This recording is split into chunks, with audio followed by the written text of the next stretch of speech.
So welcome back to part 2 of the Meaning in Life lecture.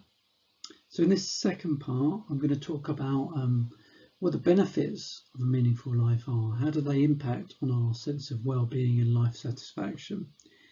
We'll be looking at how we make sense of those big questions. So what is life about? What is the purpose of a life? Does it matter whether you believe in God or you're an atheist or a scientifically minded person? Do these make a difference? And also, is there a difference between seeing the meaning in your life as do I feel that my life is meaningful, versus am I in a process of searching for meaning? And why do those two different responses to life appear at different points in our life? So studies have shown that meaning in life, as measured by the Meaning in Life questionnaire or the Purpose in Life questionnaire, that you can see a link to in Student Central. So the relationship between meaning in life and well-being is fairly well established. Through different studies have shown that if you feel that your life is meaningful, you're more likely to have more positive and intense experiences and a sense of vitality. You're more likely to have positive well-being, more assessments of positive emotions or moods related to well-being, and also life satisfaction is also likely to increase. And interestingly, you're more likely to enjoy your work if you have a higher sense of meaning in life. So another question in relation to meaning in life is, how does it relate to broader notions of what life is about? So if we have a strong sense of purpose and meaning, does it matter where that comes from? Does it, for instance, matter if your beliefs about altruism, for instance, are guided by religion and spirituality, or some kind of humanistic attitudes that are derived from, say, science, or something that doesn't include religion at all? So consistently in research, religion has been shown to have a positive effect on well-being, and it has been shown in kind of internationally that religion has a positive impact. Okay, and there are a number of reasons for that, some of which are related to meaning, where we find meaning from in our lives. So studies have identified these 4 different ways that religion comes into play in terms of influencing well-being, but also by defining the meaning that we gain from our interactions with other people and the things that we choose to do in our lives, and the values that we hold as human beings. So we know that one of the things that religion and spirituality are good for is social integration and support. So the fact that when you go to a church or a mosque or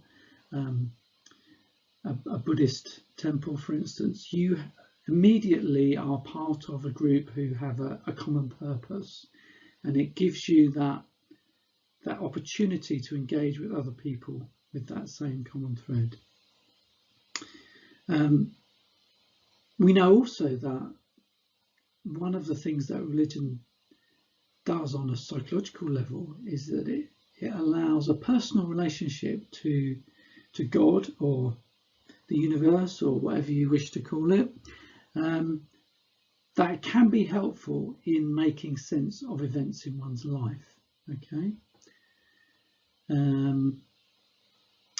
so when things happen that are unpredictable or which have a detrimental effect to one's life, there can be a kind of internally a dialogue in relation to, okay, why did this happen? and how do I make sense of that? So an appreciation of what spiritual entities relate to one's life is important for those who have religion. Religions also provide a sort of a cosmology, an explanation for how the world comes into being and what are the forces at play in terms of what defines one event over another. So things like karma, being judged by God, these are systems of meaning that give an overarching way of understanding when events happen. Okay. And then finally, religions tend to have these more specific patterns of religious activity, organisation and personal lifestyle. So they will dictate to a certain extent how you should live your life. So by virtue of being Christian or Muslim or Buddhist, there are doctrines that go with that life that will guide one's life and give it meaning in terms of routines and activities, praying, meditating at certain times of day or with other people. So these are significant in establishing a sense of meaning for people who have religion, and that these have been shown to have a positive effect on well-being. Interestingly, studies that look at atheists show that, again, if you are really committed to a kind of a scientific explanation of existence, this can also be a very strong belief system that allows us to gain meaning in the way in which life occurs and why things happen. Okay, so science, in a sense, it gives an alternative view. So if we look back historically, of course, not only did it challenge religious beliefs, but it also gave a set of principles for ascertaining why religious belief was not true. Okay, so the whole creation myth, for instance, we now know through scientific investigation and acknowledgement of evolution that species on this planet have gone through development over millions and millions of years. Okay, so science provides a way in which to investigate reality. So studies also show that those that are most strongly committed to an atheistic approach to life, a more science-based way of approaching reality, also have very important influence on well-being. Okay, and of course we also have what in this particular study they showed that different levels of commitment are likely to impact well-being in different ways. Okay, so if you on the face of it say that you're an atheist, but it doesn't really mean much to you when situations occur when you have to really think about what caused those things to happen. If you don't actually have any of those scientific methods for engaging with reality and working out what's true and what's not true, then that isn't a great place to be. Okay, so what we tend to find is with atheists that so long as they ascribe to this kind of more scientific approach, which is linked to their whole kind of self-actualization, then they're more likely to find meaningfulness in life.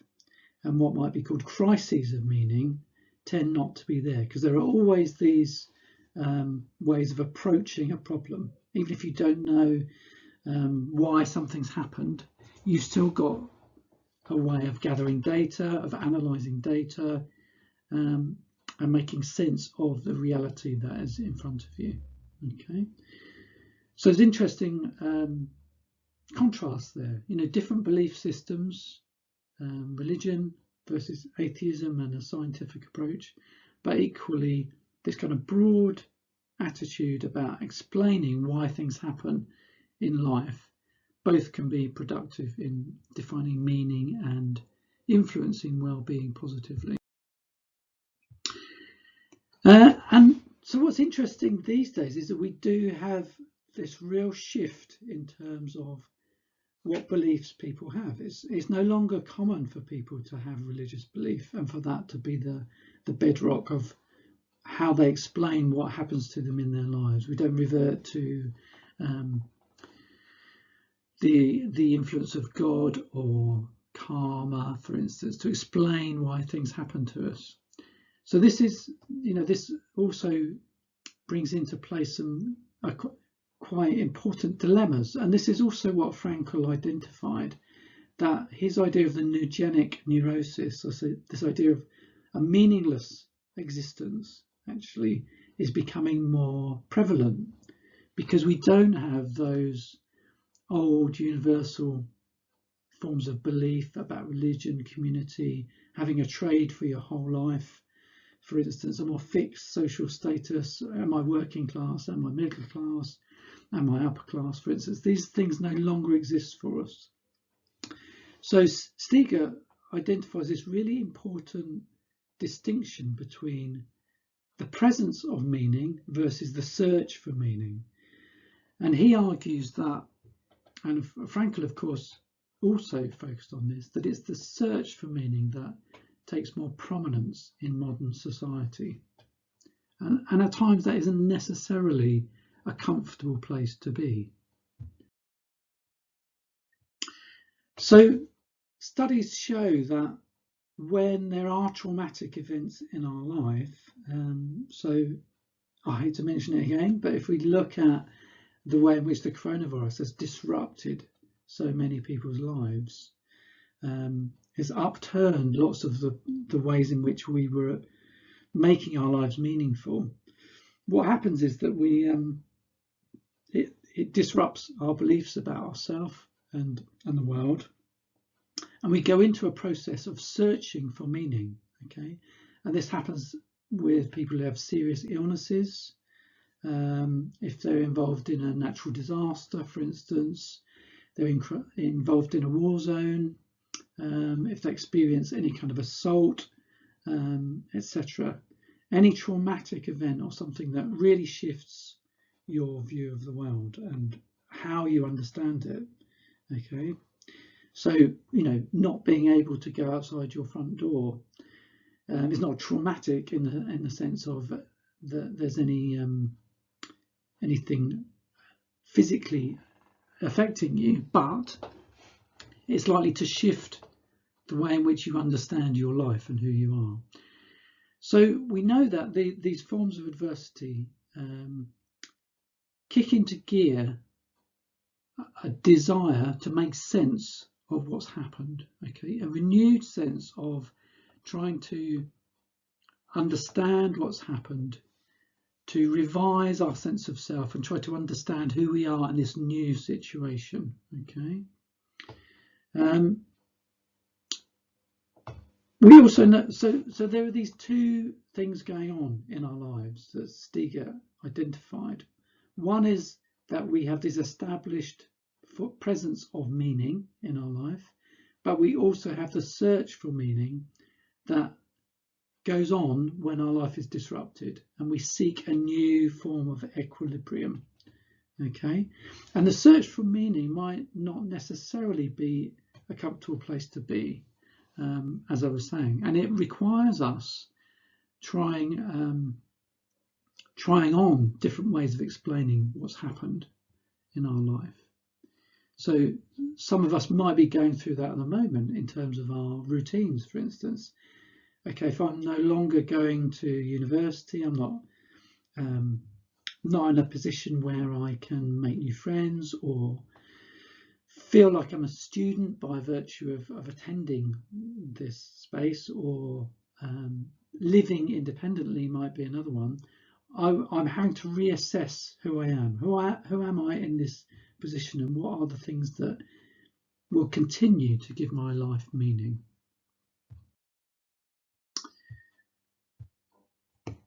Okay, so the image here, I thought, this was the nicest form of traumatic event I could think of.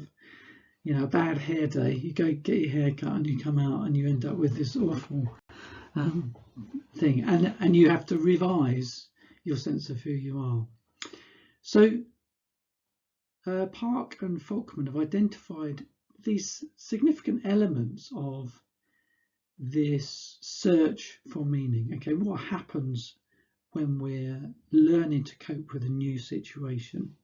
Okay, so, and this is also something that Frankl identified. There's this re-evaluation of the event as a positive one, so something that we immediately receive as something we don't want to deal with. It's an interruption to our life. So often people feel this when they get ill, you know, if they've got a diagnosis of cancer or whatever it is.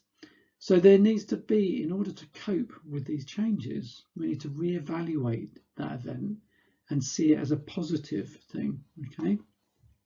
We also want to answer the question of why this event happened. Okay.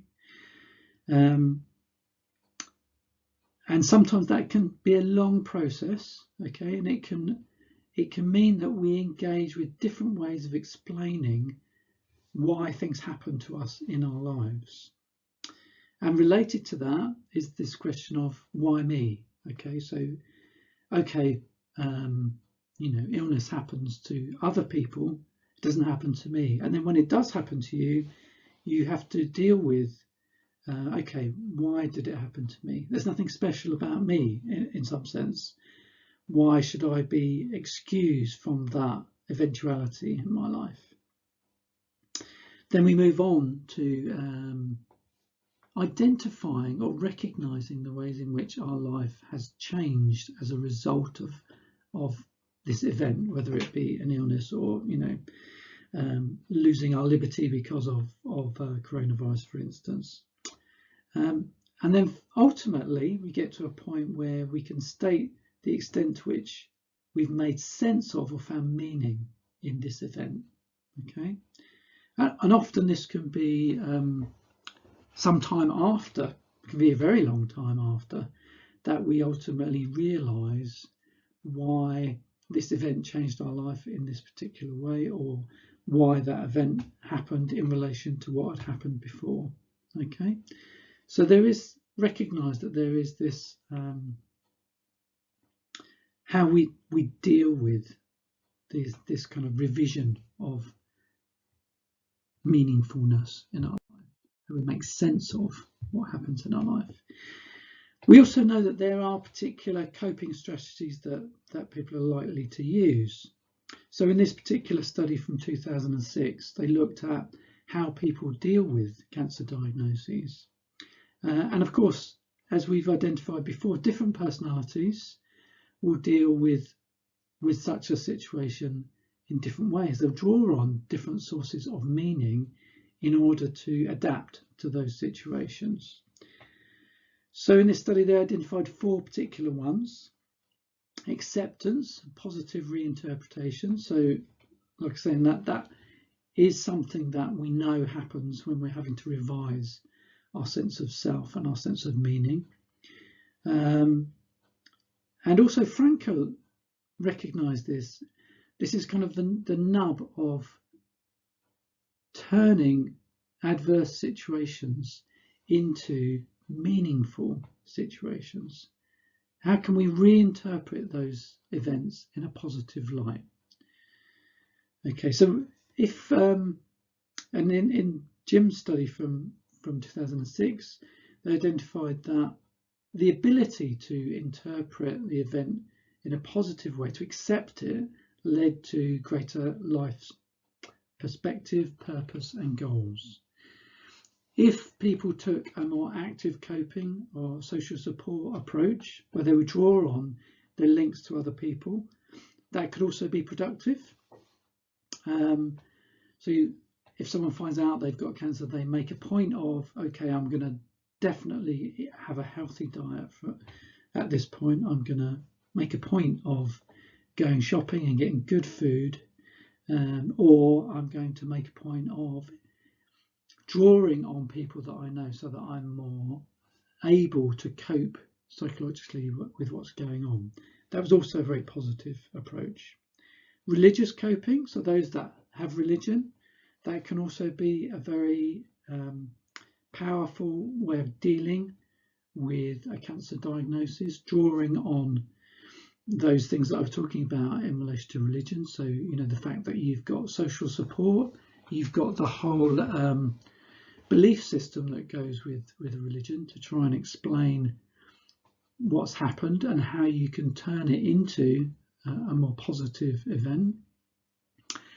And then finally, the one that was completely non-productive is this whole denial and avoidance thing. Okay, so when people receive a cancer diagnosis and they just don't want to admit that this is going to affect them, sometimes there can be a denial that this may ultimately lead in their death, for instance. That can be really unproductive and can also nullify the other more positive ways of dealing with the situation. So if you deny and avoid such a diagnosis, you won't reinterpret it, you won't seek social support, and if you're religious, you won't go and engage with that. So these are different ways that people deal with that shift to searching for meaning when something untoward happens in our lives.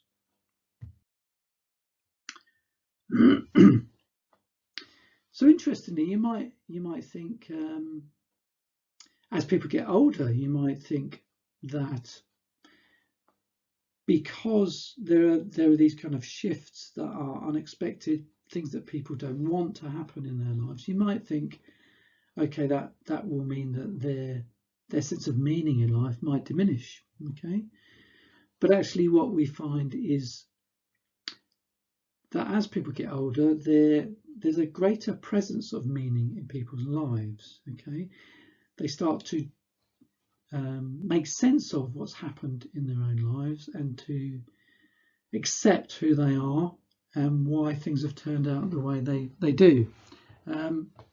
So as you get older, life becomes more meaningful. Okay, the presence of meaning.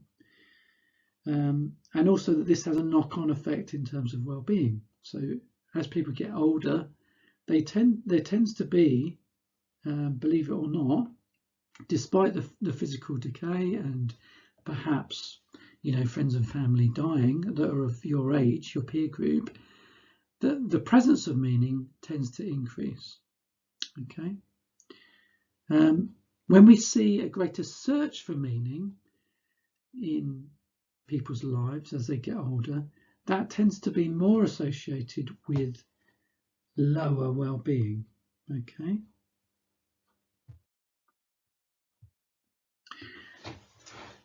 So there is this strange kind of paradox that as people get older, their life satisfaction increases, and we know that there is also a process that older people go through, which is called life review, which is where older people, particularly those that have retired or are perhaps less outgoing and perhaps more frail, will start to review their life. So a process called the life review, in which older people will tend to look at their life experiences, their memories, as a source of meaning, okay, and a way of working out who they are, and less of a kind of going out into the world in order to find out who you are. You kind of, older people are returning to events that have happened in their life. And Butler, who identified this process of life review, argues that this becomes a central aspect of how older people integrate their life experiences into their sense of who they are and where they find a sense of purpose in their life as they age. So I think it's right to consider that we're in a situation where we are searching for meaning at the moment. So the current situation with coronavirus, it's important that we turn it into a meaningful event for ourselves, that we're able to reinterpret what's happened as a positive event. Okay, that the changes that this will bring into play will be positive for humanity. So some of the things that we'll be going through as individuals, thinking about why is this happening? Okay, this kind of ongoing search for answers. We go to the news, we might look stuff up on the internet, medical information, we look at maps of the situation in different countries. All of this is trying to make sense of this. We might want to understand the virus, we might want to understand why it's how it's contracted, for instance. And then also we'll be looking at our own lives and how do we go about establishing new meaningful routines and activities that help us to keep healthy and sane. And then we'll also be involved in maintaining important social ties. So how do we do that? How do we keep those meaningful relationships alive when we are not able to go and meet face to face? Again, this is a really important thing that we're learning as a society. So I hope you will we will all eventually come to find this as a meaningful event. And we are in a process of searching for that meaning. So that's me done for today. I've talked about meaning in life, the difference between presence of meaning in our life, the acknowledgement of meaning, and the search for meaning, and how those things are different. And I've also talked about the different sources of meaning, and hopefully through the experiential you have an opportunity to think about how that relates to your life. Okay, that's me done for this week. I hope you're continuing to watch and join in. Catch you again soon. Okay, take care. Stay safe. Bye.